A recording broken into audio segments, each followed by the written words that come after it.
Olá pessoal, tudo bem com vocês? No vídeo de hoje vamos conversar um pouco sobre este livro aqui maravilhoso que já entrou aí na minha lista de leitura, na minha lista de melhores livros do ano, já em 2023.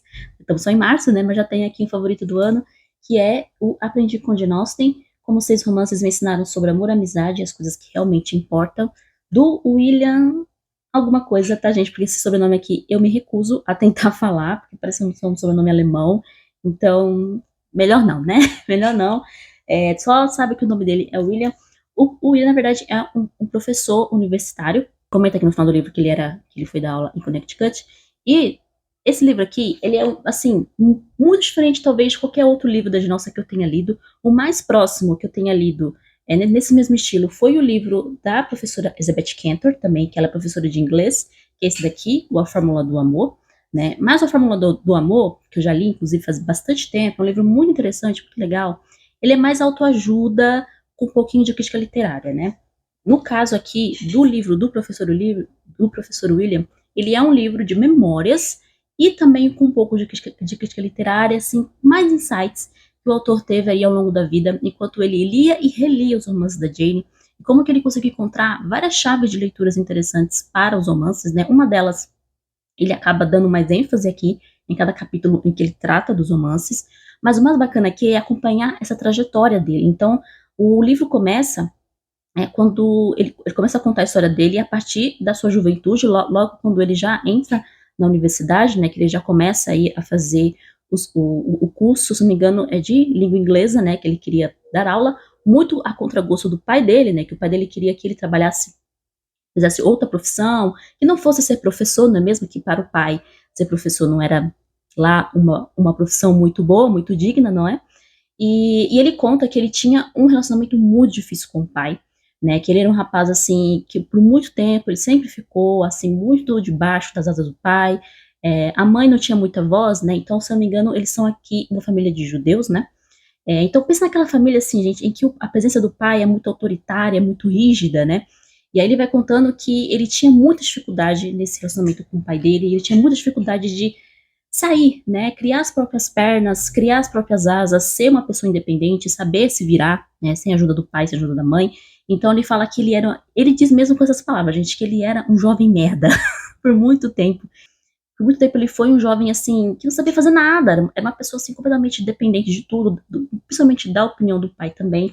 E ele também fala no começo, assim, da sua juventude, né, primeiros anos de faculdade, pós-graduação também. Na pós ele já deu uma mudada aí, porque ele vai contar como que a Jane Austen foi importante para essa mudança de vida que ocorreu na vida deles, essa mudança de pensamento, de comportamento, como que ela foi necessária para que ele criasse um caráter. Olha só isso. Que ela o ajudou a criar um caráter e se tornar uma pessoa muito melhor, né, muito, muito melhor do que ele era quando era jovem. Ele também era uma pessoa muito cínica, ele vai dizer aqui, que ele vai abrir, né, o livro contando sobre o capítulo sobre Emma, né? Então ele segue todo o itinerário, ele começa falando da sua juventude em Emma e termina o livro falando sobre, então, o seu relacionamento mais sério, assim, aquele que realmente deu certo, né? Que foi no capítulo 6, Em Razão e Sensibilidade, onde ele fala de se apaixonar. Ele arranjou de tal forma o livro que os livros vão acompanhando em ordem cronológica os momentos mais importantes da vida do autor, né? E aí, a partir do ponto em que ele conta sobre a vida dele, ele vai então pegar o romance, pegar uma chave de romance, pegar ali, por exemplo, o Emma, e vai destrinchar a história, ele vai ali contar para nós, né, como não chega a ser não é uma aula, né, é realmente uma conversa, ele vai conversando conosco e contando para ele como que o comportamento da Emma, como que as coisas que a Emma fazia, quem leu sabe disso, né, vai ter alguns spoilers aqui dos livros, tá, da Jane Austen, então cuidado aí, tá, gente, que não leu todos, pode ter algumas revelações aqui referente aos romances, né. Então ele abre, deixa eu tirar o marcador, ele abre então com Emma, né, justamente contando isso que eu contei pra vocês, da juventude dele, que ele era um rapaz muito snob, ele era muito cínico, tal como a Emma muitas vezes é, né, a Emma não chegava a ser tão cínica quanto ele, mas ele diz que ele se viu muito na Emma, quando ele leu a primeira vez, e muito a contragosto, viu, porque ele leu, na verdade, o Emma, né, por conta de um professor dele, que passou o livro como trabalho de faculdade, etc., para ele fazer Mas na verdade ele detestava Jane Austen. Ele até fala em alguns momentos que ele achava Jane Austen uma autora muito chata, não tinha graça nenhuma, achava de Bronteira mais interessante. Outros autores até um pouco sexista em alguns momentos, né? E ele diz que ele gostava muito de Chaucer, Shakespeare, Melville, Milton, mas ele não gostava muito da ficção britânica do século XIX, né, que incluía Jane Eyre, Middlemarch, O Mundo dos Ventos Vivantes, etc. E foi justamente sobre esses romances que ele vai, então, mais pra frente, alguns anos depois, escrever a sua dissertação de pós-graduação. Né? Então ele era aquela pessoa, vamos dizer, sexista mesmo, né? Então ele não gostava das autoras inglesas do século XIX, né, que a gente sabe que todas elas têm sua importância para a literatura, que elas são estudadas até hoje nas universidades, mas ele gostava dos autores, né? Ele vai dizer assim: só os títulos já me soavam ridículos. Jane Eyre, O Mundo dos Ventos Vivantes, Middlemarch. Nada, porém, simbolizava melhor a chatice e a mentalidade tacanha desse conjunto de obras do que o nome de Jane Austen. Não foi ela que escreveu aqueles contos de fadas românticos bobocas? Só pensar nela já me dava sono. Eu queria mesmo era estudar o modernismo, a literatura que já havia formado minha identidade de leitor, sobre muitos aspectos de pessoa. Joyce, Conrad, Falconer, Nabokov, obras complexas, difíceis, sofisticadas. Como tantos jovens, eu precisava me ver como um rebelde, e o modernismo, com sua intensidade revolucionária, confirmava minha autoimagem. Eu passava os dias em meio a uma nuvem de sarcasmo raivoso, discursando baixinho, enquanto descia a Broadway com meu casaco de John Lennon, contra tudo que fosse convencional, respeitável e sagrado. Então esse era o jovem professor William, aí antes de ser professor, no caso aí, no começo da sua juventude. E, gente, quando ele vai comentar, quando ele teve contato, então, com a obra de Nelson com Emma, né, o choque que ele tomou quando a gente chega naquela cena de Box Hill, né, que a Emma humilha a senhora Bates, né, ele diz, ele vai dizer para nós que ele ficou revoltadíssimo, mas como assim ela o trata dessa forma, né? Como assim ela despreza dessa maneira? Que coisa absurda, não sei o quê. Mas o choque que ele teve foi justamente o choque que ele também teve consigo mesmo quando ele percebeu que ele também era assim. Ele também era cínico, ele também tratava as pessoas da mesma forma, ele também olhava as pessoas de baixo, né? E ele falava que ele tinha muita dificuldade de ouvir as pessoas. Outra coisa também que é muito interessante, que ele vai comentar bastante mais pra frente, né? Algo que a própria Emma Woodhouse também tinha dificuldade de ouvir, de entender as pessoas, né? E ele faz essa jornada com a Emma, né? E quando ele termina de ler o Emma para fazer justamente esse trabalho, ele começa a perceber que, na verdade, os livros da Jane não são romancinhos água com açúcar, bobocas, como ele havia comentado aqui no começo do livro. E os romances da Jane são muito complexos, muito profundos em certos aspectos, quando se trata de vários temas. Como ele vai mencionar também mais à frente, trata muito sobre amizade, como ele vai dizer em persuasão, né? Ele vai analisar a persuasão sobre a ótica da amizade, como que os relacionamentos de amizade ali são importantes e são cruciais para o romance. Coisa que talvez a gente nunca tinha reparado, né? Eu não tinha reparado nisso. Vai falar sobre o caráter em Orgulho e Preconceito, né? Ele dá ênfase muito ao tema do caráter em Orgulho e Preconceito. E aí já falando, né, dos temas que ele vai tratar de acordo com cada livro, né? Ele vai falar de Emma sobre a questão do cotidiano tem importância, ou seja, sobre as pessoas, sobre a vida comum, né? A vida comum ela é importante e que muitas vezes a gente não sabe conviver em sociedade. A gente tem dificuldade de conviver com outras pessoas, principalmente aquelas pessoas assim que talvez a gente nunca gostou muito, né? Como o caso da Emma com a senhora Bates, né? Que ela sempre tinha um certo desprezo, sempre tinha uma certa condescência, né? E muitas vezes a gente tem esse tipo de pessoa na nossa família, né? As pessoas que a gente tem uma certa condescência, sabe? Trata assim meio, né? Aquela coisa meio falsa, né? Ele vai seguindo um itinerário para você, itinerário de como você se tornar uma boa pessoa, para você poder se apaixonar. Então ele vai argumentar no final do livro que não dá para você amar uma pessoa se primeiro você não se conhece e você não tem essa disponibilidade, esse coração amoroso, né, que ele vai dizer, para amar essa pessoa. Isso é uma coisa óbvia, né, gente, mas não é tão óbvia assim, porque a gente vive num mundo hoje em que tudo é extinto, né, que quando a gente fala de paixão, de amor, né, tudo tem que ser aquela coisa, como muitas músicas falam, né, tem que vir um raio atingir a sua cabeça, você tem que ficar nas nuvens o tempo inteiro, e não é assim que a coisa funciona, né? Quem aí tá em um relacionamento há muito tempo, já é casado há muitos anos, sabe que não é assim, né? Que a paixão esfria, né? Que o foguinho no rabo vai embora, né? Que depois de um tempo, o que vai ficar? né? Se você só pelos instintos, né, ele vai argumentar, não dura, não vai durar muito tempo, né? Vai acabar e aí se acabar, o que fica? Você vai continuar amando aquela pessoa do mesmo jeito, né? Sendo que talvez você não seja, não, ela não é tão mais atraente como ela era, né, como ela era no começo do relacionamento, né? Vocês envelheceram, já não são mais jovenzinhos, bonitos, né? Sarados, né? Então é muito bacana porque realmente é um itinerário. Então, o primeiro itinerário é você aprender a conviver em sociedade, você aprender a ouvir as outras pessoas. O segundo é você amadurecer, que é orgulho e preconceito, né? O primeiro é Emma. No Orgulho e Preconceito, a gente aprende a questão do caráter, né? O caráter, ele é muito enfático em Orgulho e Preconceito, né? Como você ter um bom caráter? Ele vai conversar exatamente sobre isso. Em Abadias de Nortenga, que eu achei esse capítulo sensacional, acho que é um dos meus favoritos, ele vai falar sobre o aprendizado. Como que a gente pode aprender com outras pessoas, com os nossos próprios erros, com as nossas próprias opiniões equivocadas. Então é muito bacana. Esse capítulo sensacional deu até vontade de reler Abadias de Nortenga de novo.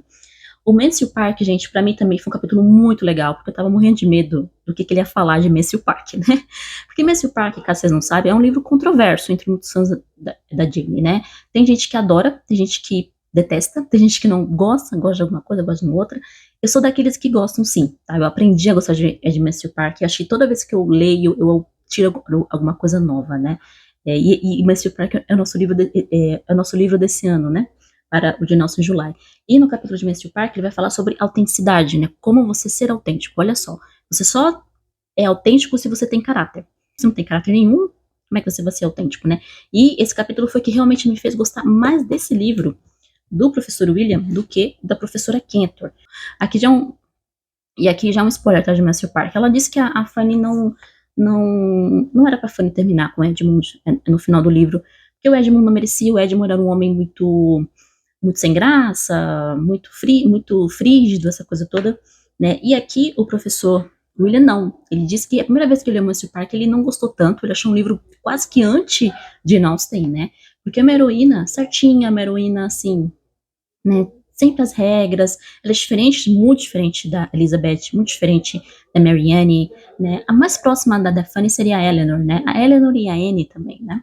Então, mas aqui, o que ele quer mostrar para nós, que muitas vezes a gente está diante de situações na vida em que a gente tem que escolher o certo, e não exatamente aquilo que é mais gostoso, aquilo que dá mais prazer, né? Qual é o certo? O Edmund? Qual é o que seria melhor, né? Que daria mais prazer para nós? Seria o Henry Crawford? Só que o problema do Henry Crawford, o autor argumenta, e isso eu concordo com ele, o Henry Crawford não tem caráter. Tá? É uma coisa que a gente só percebe quando a gente faz uma leitura muito atenta de Mansfield Park. A Mary e o Henry, apesar de serem pessoas agradáveis, espirituosas, né, eles não têm caráter nenhum, eles são imorais em certos aspectos, né? E aí, não adianta você ter todas essas qualidades de você ser uma pessoa agradável, de você ser uma pessoa espirituosa. A Mary Crawford lembra muito a Elizabeth Bennet, né? Isso é uma coisa que a gente vai conversar em Mansfield Park. Mas não adianta nada você ter tudo isso, mas você não ter caráter. Que adianta, né? E aí ele argumenta que não, a Fanny realmente fez uma escolha certa, né? Em acabar com o Edmund, né? E o Edmund também cometeu as cagadas dele, cometeu as mancadas dele, mas ele não deixa de ser uma boa pessoa, não deixa de ser um bom casal. E não chega a ser nem uma história de amor propriamente dita, né? É uma história de amor realmente, assim, na opinião dele, é razão e sensibilidade. Eu diria que Persuasão também, uma grande história de amor nas obras da Jane. Orgulho e Preconceito também é uma grande história de amor. O Emma, nós temos aqui um subenredo, né, da história de amor de Emma, mas esses da Jane é que eu considero as maiores histórias de amor da autora. E aí ele vai chegar em Persuasão, ele vai falar sobre a amizade, né, o que é ter amigos de verdade. Ele conta algo interessante que Persuasão é o romance mais moderno da Jane, no sentido de que ela mostra que a família não quer necessariamente dizer que são pessoas que serão seus amigos, né? Quem leu Persuasão sabe que a Anne Elliot era a ovelha negra da família, ela não se encaixava nos Elliots, né? Os Elliots eram totalmente snobs, a Anne Elliot não é. Então ela vai dizer que a Anne Elliot, ela acaba encontrando então o seu próprio círculo de amigos, né? Que não tinha a ver com sangue, não tinha a ver com família e nem com dinheiro. É uma coisa que nós hoje temos, assim, né? A gente acaba encontrando o nosso círculo de amizades, né? E era uma coisa nova ali no final do século XVIII para o começo do século XIX, né, gente? Não era um conceito comum. Então ele diz que Persuasão nesse sentido ele é assim o mais moderno nesse sentido dessa questão de você encontrar a sua comunidade de amigos. Esse capítulo mexeu muito comigo, né, gente, porque não é fácil você fazer amigos depois que você fica adulto. Quando a gente é criança, é muito mais fácil você fazer amizades. Quando a gente fica adulto, não é mais tão simples assim, né? A coisa complica um pouco mais. Esse capítulo é sensacional. E por fim, o último capítulo sobre razão e sensibilidade. Eu achei bem curiosa essa escolha, em que ele vai falar do se apaixonar. Ele vai argumentar aqui também que ele teve o mesmo problema com razão e sensibilidade com o que ele teve com o Mestre Park, né? Ele não entendia a Eleanor, né? Assim, uma coisa que eu não me identifico, porque eu sempre entendi a Eleanor desde o começo, né? Mas até que na releitura ele percebeu, não, a Eleanor realmente fez a escolha certa. A Eleanor, ela tomou decisões certas, muito melhores do que as decisões da Marianne, né? A Marianne é essa moça que a gente vê com mais frequência hoje em dia, né? Aquela moça espalhafatosa, aquela moça estriônica, né? Que ele vai chamar, que mostra os sentimentos, que vai atrás do cara, que faz tudo pelo cara. E sendo que a Eleanor prefere, não, peraí, deixa eu conhecer, deixa eu conversar com ele, deixa eu ver como é que vai na maciota, né? Vai ali devagar, por mais que às vezes doa, por mais que sofra, mas ela prefere esse caminho, né, de você conhecer a pessoa primeiro, antes de você mergulhar de cabeça em um relacionamento, do que o caminho da Marianne, né? Uma coisa que ele vai entender aí na sua releitura de persuasão, na sua leitura de razão e sensibilidade. Gente, sensacional também esse capítulo sobre se apaixonar. Eu acho que se você aí tá com o coração partido, meteu a cabeça, meteu os pés pelas mãos muitas vezes, esse capítulo é pra você, viu? Porque e ele ter escolhido razão e sensibilidade, eu achei muito. Eu fiquei surpresa no começo, porque eu achei que ele ia falar sobre o amor em persuasão, né? Mas ele acabou escolhendo falar o amor em razão e sensibilidade, porque mas depois que eu terminei de ler o capítulo, eu falei, não, realmente faz sentido. É o mais próximo para nós, leitores modernos de hoje, porque é uma coisa que a gente vê direto. Quantas vezes a gente viu amigos nossos, amigas, que tomaram atitudes como a da Marianne e quebraram a cara e ficaram sofrendo e queria, meu Deus, o mundo acabou. E ele diz uma coisa também que eu achei muito bacana, que ele fala que é muito melhor o amor quando você não é mais tão jovem. Sim, gente, o amor na juventude, ele tende a não durar muito tempo.